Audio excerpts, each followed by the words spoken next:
Assalamualaikum warahmatullahi wabarakatuh. Terima kasih atas kehadiran teman-teman dalam kegiatan hari ini, yaitu kegiatan diseminasi pemahaman dan pengamalan penerapan budaya positif di sekolah. Ini merupakan aksi nyata saya sebagai calon guru penggerak di modul 1.4 tentang budaya positif. Modul budaya positif dalam modul 1.4 ini merupakan submodul terakhir dalam modul 1 di program pendidikan guru penggerak. Nah, di sini saya ditugaskan untuk melakukan pembahasan tentang materi yang telah saya pelajari selama mengikuti program ini.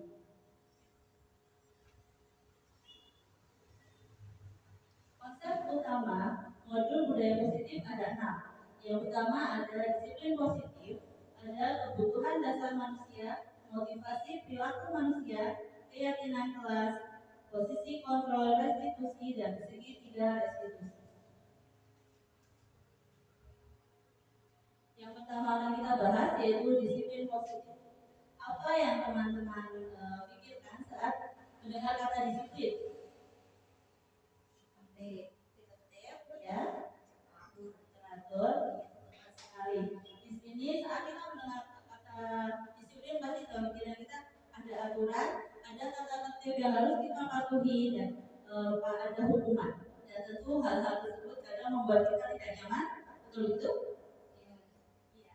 Nah, Ki Hajar Dewantara menyatakan bahwa untuk mencapai kemerdekaan dalam konteks pendidikan kita saat ini, untuk menciptakan murid yang merdeka, syarat utamanya harus memiliki disiplin yang kuat. Nah, disiplin di sini yang dimaksud adalah disiplin diri yang memiliki motivasi internal atau motivasi dari dalam diri.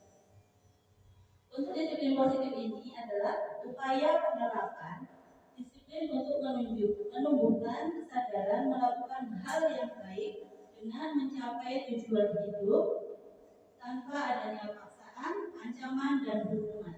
Nah, dalam penerapan disiplin positif ini, hukuman tidak diperkenankan di sini. Justru hukuman itu menjadi alternatif terakhir atau bahkan tidak digunakan sama sekali. Nah, di sini akan sedikit saya jelaskan antara perbedaan hukuman, konsekuensi, dan restitusi. Ketiga hal ini sebenarnya hampir mirip karena ketiga hal ini adalah hal-hal dalam memecahkan solusi atau menyelesaikan solusi pada kasus-kasus anak. Untuk hukuman ini biasanya bersifat satu arah. Biasanya guru sudah memiliki aturan tersendiri dan guru yang memberikan hukuman dan murid hanya menerimanya tanpa dia tahu apa nanti hukuman yang dia terima saat dia melakukan kesalahan. Nah, di sini biasanya murid mendapatkan atau dia tidak nyaman secara fisik maupun secara psikis. Sedangkan untuk konsekuensi ini biasanya sudah terencana, sudah disepakati dan dibahas bersama, dan biasanya guru dan murid itu sudah tahu tentang aturan dan konsekuensinya. Di sini sikap guru hanya sebagai pemantau atau memonitor saja. Sedangkan untuk restitusi adalah proses menciptakan kondisi bagi murid untuk memperbaiki kesalahan mereka, sehingga mereka bisa kembali lagi pada kelompok mereka dengan karakter yang kuat. Nah, di sini posisi guru memberikan kesempatan pada murid untuk mencari solusi atas permasalahan yang sedang dihadapi murid tersebut. Nah, selanjutnya dalam melakukan sesuatu atau melakukan disiplin tentunya kita didasari dengan adanya kebutuhan dasar manusia. Di sini ada 5 kebutuhan dasar manusia yang perlu kita pahami. Yang pertama adalah untuk bertahan hidup. Contoh kebutuhan dasar manusia untuk bertahan hidup, misalnya kita butuh makan, minum, tempat tinggal, sandang, papan, seperti itu. Sedangkan untuk kasih sayang dan rasa diterima, contohnya di sini kita sekarang banyak lihat ya, mungkin ada di salah satu siswa kita. Oke, untuk keluarga kurang mendapat dari orang tua, dan kadang mereka mencari pemenuhan kebutuhan itu di sekolah. Misalnya mereka menjadi caper sama kita, dia menjadi suka nempel-nempel kita. Itu kita harus peka akan hal-hal tersebut. Kita sebagai guru juga harus mampu memenuhi kebutuhan dari siswa kita. Untuk yang selanjutnya yaitu penguasaan.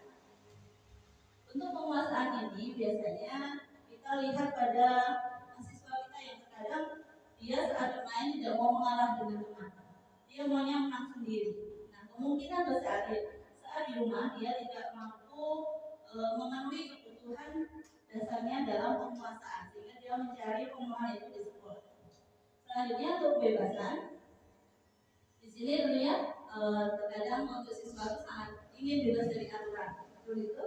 Nah, dia menginginkan kebebasan. Namun kita sebagai guru juga harus memberikan arahan agar kebebasannya dia tetap pada hal-hal yang positif. Selain itu juga siswa pasti ingin mengembangkan kreativitas dan potensinya. Jadi kita memfasilitasi untuk mereka mampu mengembangkan hal tersebut. Dan yang terakhir yaitu kebutuhan dasar manusia akan kesenangan. Apalagi untuk di TK, anak-anak itu kebutuhan dasar yang paling besar itu adalah bersenang-senang. Dia maunya bermain-main, tidak mau aturan seperti itu ya. Nah, di TK itu sangat tepat sekali karena kita menggunakan metode belajar sambil bermain, sehingga di sini kebutuhan anak tersebut mampu terpenuhi. Selain dari 5 kebutuhan dasar tadi, menurut Diana Bosen ada 3 motivasi yang mempengaruhi perilaku manusia. Nah, yang pertama yaitu untuk menghindari ketidaknyamanan atau hukuman. Di sini kita lihat ada murid kita atau siswa kita yang melakukan disiplin. Dia mau melakukan disiplin itu mau mengikuti aturan karena dia takut dihukum. Karena pasti kalau dihukum tentu tidak nyaman. Nah, itu yang kedua. Tidak jauh berbeda dengan yang pertama, namun untuk yang kedua ini untuk mendapatkan imbalan atau penghargaan. Jadi siswa itu mau mengikuti aturan, mau disiplin, namun dia berharap mendapat imbalan. Imbalan di sini tentu dalam bentuk harap. Nah, untuk motivasi pertama dan kedua ini akan memunculkan motivasi ekstrinsik. Motivasi ekstrinsik itu motivasi yang datangnya dari luar. Sedangkan untuk motivasi yang ketiga yaitu untuk menjadi orang yang mereka inginkan dan menghargai diri sendiri dengan nilai-nilai yang mereka percaya. Untuk motivasi yang ketiga ini, murid melakukan disiplin karena sadar nilai kebajikan akan dirinya. Sehingga hal ini akan memunculkan motivasi intrinsik atau motivasi dari dalam. Tadi di atas saya sudah menyebutkan nilai kebajikan. Apa itu nilai kebajikan? Ya, nilai kebajikan itu adalah sifat-sifat positif manusia yang merupakan tujuan mulia yang akan dicapai setiap individu. Jadi kita semua pasti memiliki nilai-nilai kebajikan tersendiri. Menurut William Glasser dalam teori kontrolnya menyatakan bahwa setiap perbuatan memiliki suatu tujuan. Setiap kita ingin melakukan sesuatu pasti kita memiliki tujuan yang akan kita capai. Menurut Diana Bosen mengungkapkan bahwa dengan mengaitkan nilai-nilai kebajikan yang diyakini seseorang, maka motivasi intrinsiknya akan terbangun sehingga menggerakkan motivasi dari dalam untuk mencapai tujuan mulia yang diinginkannya. Nah, Diana Bosen juga menyatakan hal yang sama, sehingga dari nilai-nilai kebajikan yang kita miliki maka akan memotivasi kita untuk melakukan tujuan yang mulia yang terbangun dari motivasi intrinsik atau motivasi di dalam diri kita. Nah, sekarang apa kira-kira nilai kebajikan yang kita harapkan muncul dari siswa-siswa kita? Nah, profil pelajar Pancasila sudah sangat familiar sekali untuk hal ini, teman-teman. Profil pelajar Pancasila ini ada beriman, bertakwa kepada Tuhan Yang Maha Esa dan berakhlak mulia. Yang kedua adalah mandiri, bernalar kritis, berkebinekaan global, bergotong royong dan kreatif. Nah, nilai-nilai kebajikan inilah yang kita harapkan muncul dari siswa siswa-siswa kita. Nah, di sini ada 5 posisi kontrol. 5 posisi kontrol yang pertama adalah penghukum, membuat rasa bersalah, teman, pemantau, dan manajer. Kira-kira saat ini teman-teman melakukan posisi kontrol yang mana saat di sekolah atau saat di kelas? Teman, ya. Kalau di TK lebih banyak teman, ya kita ikut terjun dalam dunia anak, ya. Nah, di sini ada contoh penerapan posisi kontrol. Ini dalam kasus merebut mainan teman. Untuk penghukum dia akan berkata dengan keras. Ya. Contohnya, patuhi aturan sekolah. Kamu tidak boleh bermain lagi. Nah, dia seorang guru itu berkata dengan keras dan dia menyakiti secara psikis, ya, dengan melarang anak tersebut bermain. Dan penghukum pun juga terkadang dia memberikan hukuman secara fisik. Selanjutnya untuk membuat rasa bersalah, dia akan berkata, berapa kali Bu Guru harus memberitahu kamu, Bu Guru sangat kecewa sama kamu. Nah, di sini guru berkata agak pelan, namun di dalam perkataannya tersebut dia ada kata-kata yang tajam, yang bisa menyakiti hati anak, karena dia sudah mengatakan saya kecewa, Bu Guru kecewa sama kamu. Jadi anak merasa bersalah. Selanjutnya untuk jadi teman, dia akan berkata, ayolah Bu Guru, kali ini tidak apa-apa, kamu salah. Ini yang sering kita terapkan di anak saat ini, ya, karena kita sebagai guru TK kita harus masuk ke dunia anak. Gitu. Sedangkan untuk pemantau, kamu sudah melanggar apa peraturan dan konsekuensinya. Nah, sebagai pemantau ini kadang guru dan murid sudah membuat kesepakatan, untuk saat murid melakukan kesalahan, maka murid sudah tahu apa konsekuensinya. Sehingga di sini guru hanya bersifat memantau atau memonitor. Dan yang terakhir adalah manajer. Dia akan berkata, apakah kamu tahu kesalahanmu? Kira-kira bagaimana cara kamu memperbaiki kesalahan ini? Dari sini sebagai posisi manajer, guru memberikan kesempatan pada murid untuk dia mencari solusi atas kesalahan yang telah dia lakukan, sehingga murid akan berusaha mencari solusinya dan akan memunculkan motivasi intrinsik. Next. Untuk selanjutnya yaitu keyakinan kelas. Di sini mengapa keyakinan kelas? Mengapa tidak peraturan kelas saja? Di sini saya punya pertanyaan tematik. Yang pertama, mengapa kita memiliki aturan tentang penggunaan helm pada saat mengendarai kendaraan roda 2? Kira-kira kenapa teman-teman kita harus pakai helm? Untuk keselamatan. Untuk yang kedua, mengapa kita memiliki peraturan tentang penggunaan masker dan wajib mencuci tangan setiap saat?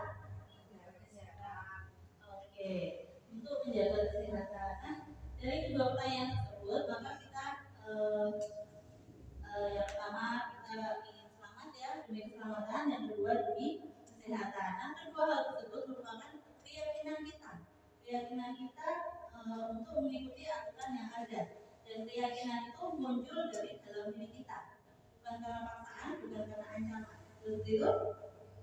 Ya. Next. Ini ada kegiatan membuat keyakinan tersebut.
buat awal semester. Selanjutnya yang perlu kita perhatikan, keyakinan kelas ini biasanya bersifat lebih abstrak daripada peraturan yang lebih rinci atau konkret. Untuk keyakinan kelas bukan pernyataan-pernyataan universal yang umum diketahui anak. Selanjutnya, pernyataan keyakinan kelas senantiasa dibuat dalam bentuk positif. Kemudian, keyakinan kelas sebenarnya tidak terlalu banyak sehingga anak mudah mengingat dan memahaminya. Selanjutnya, untuk keyakinan kelas sebaiknya sesuatu yang dapat diterapkan di lingkungan tersebut. Sehingga misalnya saya membuat keyakinan kelas di B2 belum tentu bisa diterapkan di B1 maupun di kelas A. Sehingga kita melihat siswa kita melihat lingkungan di kelas kita.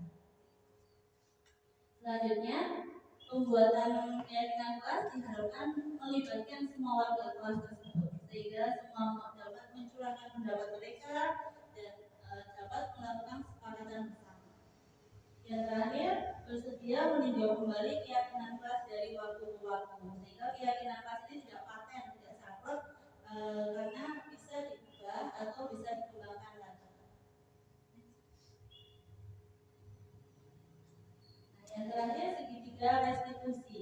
Segitiga restitusi ini adalah proses menciptakan kondisi bagi murid untuk memperbaiki kesalahannya sehingga karakter mereka lebih kuat ketika kembali pada kelompoknya. Nah, ini di sini guru mengajak siswa untuk mencari solusi atas permasalahan yang sedang mereka hadapi sehingga saat dia kembali pada kelompok mereka, dia sudah memiliki karakter yang lebih kuat. Nah, di sini ada tahapan segitiga restitusi. Yang pertama adalah menanyakan keyakinan. Tentu sebelum kita menerapkan tahapan segitiga restitusi ini, kita sudah membuat keyakinan kelas terlebih dahulu. Selanjutnya, menstabilkan identitas dan yang terakhir validasi tindakan yang salah. Di sini ada contoh penerapan segitiga restitusi.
Ini dalam menerapkan segitiga restitusi ini guru memanggil, misalnya ini tidak tempat umum ya, takutnya nanti anak jadi malu, jadi sebisa mungkin di lain posisi yang nggak banyak temannya. Di situ guru menanyakan kesalahan apa yang sudah kamu lakukan, terus dia menanyakan keyakinan kelas apa yang sudah kita sepakati, terus kenapa kamu melakukan itu. Jadi juga dia ingin tahu sebenarnya apa sih kamu ingin menjadi orang seperti apa. Nah, di sini akan menumbuhkan motivasi-motivasi intrinsik anak tersebut. Selain itu yang di menstabilkan identitas, kita sebagai guru berusaha jangan sampai menyalahkan anak dalam hal apapun. Sehingga di sini kita memberitahu anak agar oke, kamu sudah melakukan kesalahan. Kenapa kamu melakukan kesalahan ini? Apa alasan melakukan kesalahan ini? Jadi kita gali kenapa dia melakukan hal tersebut. Nah, setelah dia mengetahui, setelah guru mengetahui, kita mencari solusinya. Solusinya, oke,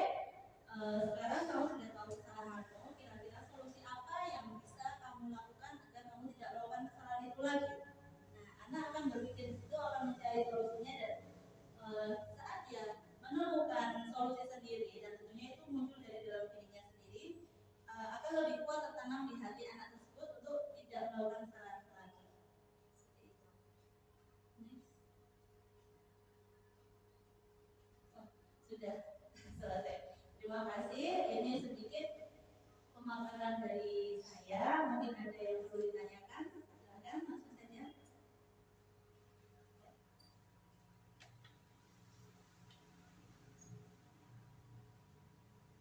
Coba Bu Chandra boleh memberikan contoh mengenai pemberian hukuman dan konsekuensi.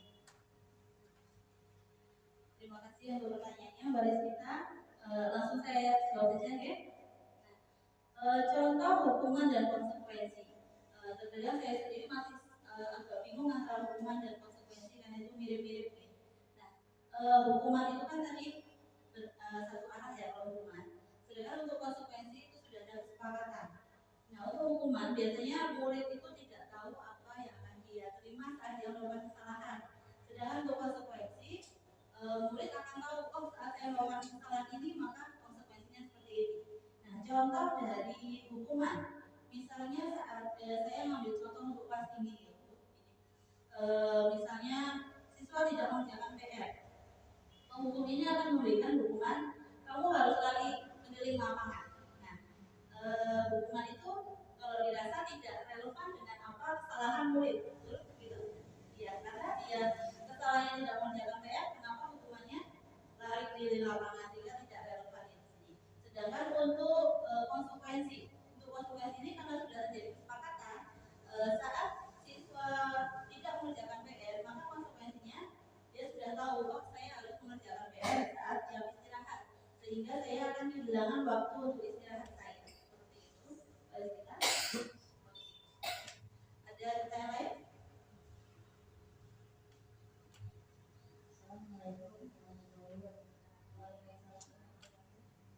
Tolong jelaskan tentang motivasi intrinsik dan intrinsik. Terima kasih untuk pertanyaan selanjutnya. Terima kasih Bu Wahyu. Saya akan sedikit mencoba menjawab. Untuk motivasi ekstrinsik. Motivasi ekstrinsik ini motivasi yang muncul dari luar. Sehingga contohnya tadi saat siswa mau mengikuti aturan karena dia takut akan hukuman, karena dia ingin mendapatkan imbalan, itu motivasi ekstrinsik. Nah, terkadang motivasi ekstrinsik ini tidak bertahan lama, dia hanya jangka waktu pendek, karena saat tidak ada hukuman dia tidak mau melaksanakan aturan itu lagi, saat tidak ada hadiah dia tidak mau mengikuti aturan tersebut. Nah, sedangkan untuk motivasi intrinsik atau motivasi dari dalam diri, itu contohnya saat anak mau mengikuti aturan atau disiplin karena dia tahu, oh saya harus mengikuti aturan karena saya harus jadi anak yang bertanggung jawab, harus jadi anak yang disiplin, itu muncul dari dalam dirinya sendiri. Dan untuk motivasi intrinsik ini akan lebih melekat dalam diri anak untuk dalam jangka panjang. Dia akan ingat nilai-nilai kebajikan apa, kenapa dia harus melakukan disiplin tersebut. Seperti itu, Wahyu. Terima kasih. Ada lagi? Cukup? Terima kasih. Demikian kira-kira pemaparan dari saya. Kurang dan lebihnya mohon maaf dan semoga bermanfaat. Wassalamualaikum warahmatullahi wabarakatuh.